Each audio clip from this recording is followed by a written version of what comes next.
Skvelá práca, Natália Bláhová. Keďže kolegovia nemali možnosť na teba reagovať s faktickými poznámkami, tak ak dovolíte, urobím to za vás. Chcem sa za všetkých slušných ľudí v tejto sále, aj za televíznymi obrazovkami a pri kompoch, ktorí nás sledujú, poďakovať Natálii Bláhovej za skvelé odvedenú prácu.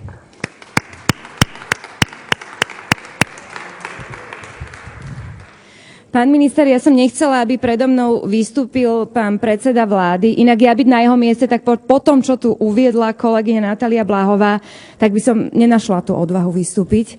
To chce naozaj nemať kožu na ksichte, aby k tomuto mal čo povedať. Ale pán minister, vám by som prepustila na chvíľu rečnícky pult, ak by ste sa dobrovoľne po tom, čo tu Natália Bláhová prečítala, chceli vzdať svoje funkcie. Nie je tomu tak. No dobre.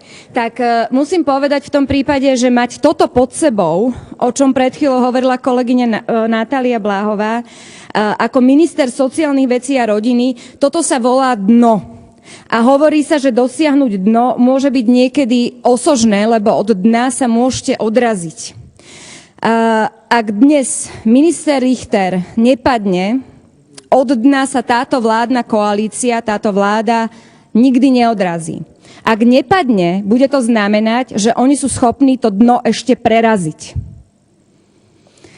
A preto si myslím, že občania, ktorí nás teraz určite sledujú, by sa všetci do jedného mali zúčastniť 18. apríla na protestnom pochode, ktorý organizujú študenti, a tejto vláde to raz a navždy zrátať aj za deti, ktoré trpeli v resocializačnom zariadení Čistý deň, tak ako to opisovala Natália Bláhová. Kolegyne a kolegovia, keďže nie je čo dodať k tomu, čo hovorila Natália Bláhová o čistom dni, ak dovolíte, tá moja časť diskusného príspevku sa bude venovať úplne niečomu inému, čo ale samozrejme patrí pod rezort pána ministra. Chcem vám hovoriť o tom, ako sa tento štát hygienisticky správa k deťom s ťažkým zdravotným postihnutím. V systéme poberateľov peňažných príspevkov na kompenzáciu ťažkého zdravotného postihnutia bolo k 31.12.2015 226 168 poberateľov. A počúvajte, ako sa tento štát prostredníctvom úradov práce, ktoré priamo teda sú pod vedením pána ministra, správajú k ťažko zdravotne postihnutým deťom od 0 do 6 rokov. Z detí od 0 do 6 rokov poberalo okrem peňažného príspevku na zvýšené výdavky jedno dieťa peňažný príspevok na kúpu pomôcky, 5 detí peňažný príspevok na osobnú asistenciu, jedno dieťa príspevok na opravu pomôcky, jedno dieťa príspevok na kúpu zdvíhacieho zariadenia, 25 detí príspevok na kúpu motorového vozidla a 3 deti príspevok na prepravu. Takto sa správa sociálny štát k ťažko zdravotne postihnutým deťom, ktoré sú v systéme, to znamená, pri ktorých naozaj je jednoznačné, že sú ťažko zdravotne postihnuté. Takto sa k ním tento štát prostredníctvom úradov práce, sociálnych vecí a rodiny správa pod vedením ministra Richtera. Konkrétne vám porozprávam o prípade 10-ročného Patrika. Patrik má veľmi ťažkú rakovinu mozgu. Opakovane prekonáva jednu operáciu mozgu za druhou, a to nie len na Slovensku, ale aj v zahraničí. Príslušný UPSVAR mu najskôr odobril príspevok na kompenzáciu zvýšených výdavkov súvisiacich so zabezpečením prevádzky motorového vozidla, to znamená, dávajú mu peniaze, nejakú almužnu na benzín, a dali mu aj parkovací preukaz. Pár desiatok eur mesačne, za ktoré bola jeho rodina vďačná. Mohli si dovoliť zaparkovať na vyhradenom mieste a nemuseli ťažko choré dieťa po operáciách mozgu nosiť na rukách dlhé vzdialenosti. Keď však rodičia v súlade s platnou legislatívou podali žiadosť o príspevok na kúpu osobného motorového vozidla, podľa úradníkov smrteľne choré dieťa odrazu vyzdravelo a z imobilného dieťaťa sa stalo plne mobilné dieťa. A to natoľko, že mu odobrali nielen príspevok na benzín, ale ešte aj parkovací preukaz. odrazu už nie je odkázané na individuálnu prepravu.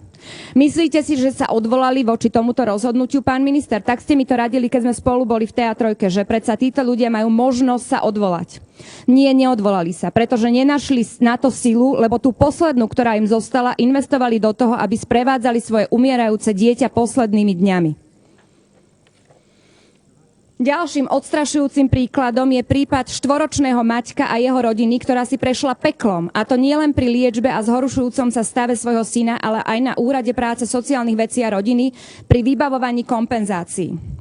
Začiatkom marca 2016 rodičia maloletého 4-ročného Maťka, ktorému bolo zistené závažné onkologické ochorenie, neoparovateľný nádor na mozgovom kmeni, v dôsledku ktorého bol v paliatívnej liečbe, požiadali Úrad práce sociálnych vecí a rodiny v Topoľčanoch o priznanie preukazu občana s ťažkým zdravotným postihnutím, parkovacieho preukazu za účelom uľahčenia prepravy svojho syna a o peňažné príspevky súvisiace s jeho zhoršením zdravotného stavu, napríklad príspevok na prevádzku, teda benzín, motorového vozidla a kúpu osobného motorového vozidla. Všetko, čo máme napísané v zákone, čo práve takýmto rodinám s takto ťažko zdravotne postihnutým dieťaťom prináleží. Okresný úrad práce sociálnych vecí a rodiny nepriznal ich synovi žiadny z požadovaných príspevkov s odôvodnením, že dieťa podľa nich nie je odkázané na individuálnu prepravu. Hoci sama lekárka vo svojom posudku konštatuje, že dieťa je malátne, slabé, ťahá končatiny za sebou, chôdzu má sťaženú a absolvuje niekoľko chemoterapií. Rodičia sa proti rozhodnutiam odvolali. Pani podpredsednička, naozaj môžeme k veci, lebo naozaj čítate tu nejaké rozhodnutie nejakého úradu. Prepáčte, naozaj... čo toto má znamenať? Akého ale nejakého takýchto, úradu? Ale to je úrad, ktorý spadá pod gestiu Ministerstva práce, sociálnych vecí a rodiny. Môže byť naozaj. Odvolávame ministra práce, sociálnych vecí a rodiny. Samozrejme, že môže. On je zodpovedný za to, ako sa správajú jeho čítajte úradníci ďalej. Keď si myslíte, že toto je to dôležité, nech sa páči. Samozrejme, že je to dôležité. Ide o 4-ročného chlapca, ktorý medzičasom zomrel. Prosím vás pekne, páni smeráci, upokojte sa. Dobre, už len z úcty k tej rodine sa upokojte. Toto máme v odôvodnení k odvolaniu ministra Richtera. Takýto človek nemá na tom poste čo robiť. Okresný úrad práce a rodiny nepriznali synovi žiadny z požadovaných príspevkov, hoci sama lekárka vo svojom posudku konštatuje, že dieťa je malátne, slabé, ťaha končatiny za sebou, chôdzu má sťaženú a absolvuje chemoterapie. Rodičia sa proti rozhodnutiam odvolali. Na základe odvolania opätovne rozhodol aj prvostupňový orgán a nakoniec im po niekoľkých mesiacoch síce priznali preukaz občana s ťažkým zdravotným postihnutím a aj parkovací preukaz, ale nevydali im ho a odovzdali im ho až 2 týždne pred smrťou syna. To je koncom januára 2017. Pričom v rámci odvolania už v posudku posudková lekárka navrhla priznať všetky požadované kompenzácie, a to opakovane. Napriek tomu, že UPSVAR v Topoľčanoch mohol vo veci parkovacieho preukazu a preukazu občana s ťažkým zdravotným postihnutím konať a vydať ho rodičom, odôvodňovali svoju nečinnosť tým, že nemôžu rozhodnúť, pokiaľ nebude rozhodnuté aj o iných príspevkoch, ktoré boli ešte v odvolacom konaní. Tento správny orgán postupoval v rozpore s platnými predpismi, zákonom o správnom konaní, nakoľko toto nie je žiadny zákonný dôvod, aby vo veci nekonali. A tak rodine nebola poskytnutá ani len tá najzákladnejšia pomoc, ktorá finančne nestojí štát ani cent, len náklady na papier na vytlačenie 2 preukazov. Tento okresný úrad práce, sociálnych vecí a rodiny sa dopustil aj ďalšieho protiprávneho konania, nakoľko prehovárali rodičov, aby podpísali vyhlásenie, že sa neodvolajú proti ostatným rozhodnutiam, o ktorých ten úrad ešte ani nerozhodol, a potom im možno bude vydaný preukaz občana s ťažkým zdravotným postihnutím a parkovací preukaz, čo rodičia odmietli spraviť. 16. februára 2007, tento úrad sľúbil rodičom, že do konca novembra 2016 bude o veci rozhodnuté. Samozrejme sa nič neudialo. Až začiatkom januára 2017 prejavil úrad záujem, a to tým, že posudková lekárka chcela osobne vidieť ich syna a požadovala, aby ho priviezli na úrad. To však nebolo možné, nakoľko ich synovi sa zdravotný stav neustále zhoršoval a bol napojený v tom čase na kyslík. Rodičia však museli úradu opätovne preukazovať v takomto stave ich dieťaťa, zdravotný stav ich syna s rôznymi ďalšími lekárskymi nálezmi. Úpsvar v Topolčanoch nestačilo ani to, že rodičia už nežiadajú ani o príspevok na kúpu motorového vozidla, nakoľko nie štát, ale súkromný sektor daroval rodine osobné motorové vozidlo. 16. februára 2017 Maťko zomrel a rodina sa nedožila vybavenia predmetných príspevkov a hlavne poskytnutia pomoci, na ktorú mala zo zákona nárok.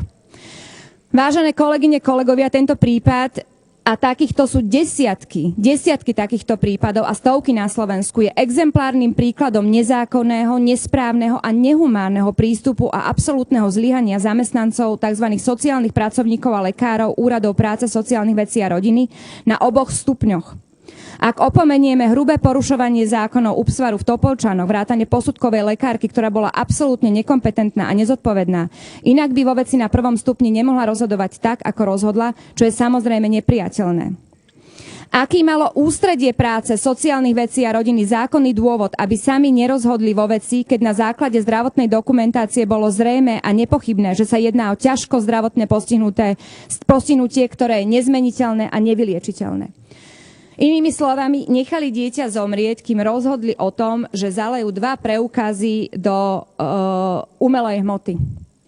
A ako hovorím, toto nie je len jeden prípad. Týchto prípadov sú desiatky, možno stovky, končia u ombudsmanky a končia aj u mňa na stole. Máme to zdokumentované, snažíme sa v mene týchto rodín odvolávať, ale aj tie odvolania sú neúspešné, pretože niekto z ministerstva vydal pokyn na úrady práce, sociálnych vecí a rodiny, aby sa šetrilo. A oni šetria takýmto spôsobom. Neviem, či si spomínate, ale celkom nedávno som predkladala spolu s kolegami Jozefom Mihalom a Natáliou Bláhovou návrh na vydanie zákona, ktorým sa mení zákon číslo 447 o peňažných príspevkoch na kompenzáciu ťažkého zdravotného postihnutia. A išlo tam o to, aby sme príspevok na opatrovanie nechali rodičom ťažko zdravotne postihnutého dieťaťa aj počas hospitalizácie. Ide o to, že tie rodiny, ktoré sa dostávajú do takejto ťažkej situácie a ich dieťa v dôsledku ťažkého zdravotného postihnutia, napríklad pri onkologických prípadoch, je hospitalizované, a to dlhodobo, tak tí rodičia naďalej vykonávajú opatrovníka svojho dieťaťa, na základe čoho dostávajú príspevok na opatrovanie. Ale zákon hovorí, že keď sa takéto dieťa dostane na dobu dlhšiu ako 30 dní do nemocnice, mali by príspevok vrátiť, respektíve oboznámiť úrad s tým, že ich dieťa je dlhodobo hospitalizované, a v takom prípade im štát odoberie príspevok na opatrovanie. V takýchto prípadoch ale potom spravidla sú to matky, hľadujú v nemocniciach a dokonca som hovorila vtedy o konkrétnom prípade, kedy tento štát hygienistickým spôsobom exekuoval rodinu potom, ako im zomrelo dieťa. 4 mesiace sa o svojho smrteľne chorého syna starali v nemocnici. Nakoniec ten chlapec zomrel a tento štát od nich do dnešného dňa exekuje príspevok na opatrovanie. Pritom je to rodina, ktorá v dôsledku toho, že mala ťažko chorého syna, sa dostala až do hmotnej núdze. Takto sa správa sociálny štát k ľuďom, ktorí sú najviac zraniteľní, pretože majú ťažko zdravotne postihnuté deti. A skutočne nerozumiem, prečo by sme v tomto pléne nemali hovoriť o týchto konkrétnych prípadoch, najmä pokiaľ ide o odvolávanie ministra práce, sociálnych vecí a rodiny, pod ktorého úrady práce, sociálnych vecí a rodiny spadajú. Ďalšie informácie možno prekvapí aj pána ministra, ale dostávajú sa ku mne informácie z rôznych zariadení, napríklad z reedukačných zariadení, ktoré samozrejme spadajú pod rezort ministerstva školstva, ale napríklad aj z diagnostických zariadení, a tie tvrdia, že teraz sa rozmohol zvláštny trend. A to je taký, že 80% detí, ktoré sú umiestnené buď do reedukačných zariadení alebo do diagnostických centier na dohodu s detským domovom, prichádzajú so psychiatrickými liekmi. V záznamoch majú poruchy správania a emócií, ADHD, hyperkinetické poruchy spojené s poruchami správania, experimentovanie s návykovými látkami a podobne. Oni prichádzajú už z prostredia detských domovov ako názročné deti s ťažkými psychiatrickými liekmi, ktoré im predpisujú v detských domovoch. Prečítam vám lieky, ktoré tieto deti používajú. Tiapridal, Tisercin, Haloperidol, Rispen, Risepro, Tritiko, Lamotrigin, Quentiax a Chlorprotixen. Thiapridal patrí do skupiny liekov nazývaných psychofarmaká, atypické neuroleptika. Thiapridal je liek, ktorý pôsobí na psychické funkcie a priaznevo ovplyvňuje závažné formy mimovoľných a abnormálnych pohybov pacienta. Thiapridal sa využíva pri poruchách správania v starobe. Je možné ho tiež užívať pri závažných formách abnormálnych pohybov, ako je Huntingtonova chorea. Thiapridal tiež priaznivo ovplyvňuje prejavy chronického alkoholizmu, vrátane abstinenčných príznakov pri náhlom vynechaní používania alkoholu. Tisercin je liek, ktorý pôsobí na centrálny nervový systém. Používa sa na liečbu akútnych psychotických stavov spojených s motorickým a psychickým nekľudom a úzkosťou, na liečbu chronických psychóz, ako je schizofrénia a chronické halucinácie. Rispen je indikovaný na liečbu schizofrénie. Rispen je indikovaný na liečbu stredne závažných až závažných manických epizód spojených s bipolárnymi poruchami. Pani podpredsednička, hoci nás to veľmi zaujíma, rozobrať účinky liekov, keďže ste sa zaviazali o 19 a veľmi ste chceli vystúpiť pred pánom premiérom, o 19 ste sa zaviazali viesť schôdzu. Ja vás poprosím, áno, ja myslím, že tých 4 minúty 20 sekúnd počkáte. 19 hodín, že by ste viedli schôdzu a vystúpiť tak, ako bola dohoda pán predseda vlády. Rozumiete tomuto? Tak mám 4 minúty do konca, snáď mi to dáte dokončiť. Pani podpredsednička. Hovorím o ťažkých liekoch, s ktorými prichádzajú deti z detských domovov. A vás to nezaujíma? Tie lieky sa objavujú v detských domovoch, ktoré sú predpisované malým deťom detských domov a s nimi potom pani prichádzajú do reedukačných zariadení. O 19 ste povedali, že budete viesť schôdzu. A vtedy nemôžete vystupovať. Minimálne by mal o tom vedieť pán minister Richter, čo sa mu deje. Keď mám tie informácie ja o tom, tak predpokladám, že pán minister má tiež tie informácie. Zaujíma ma, ako to rieši.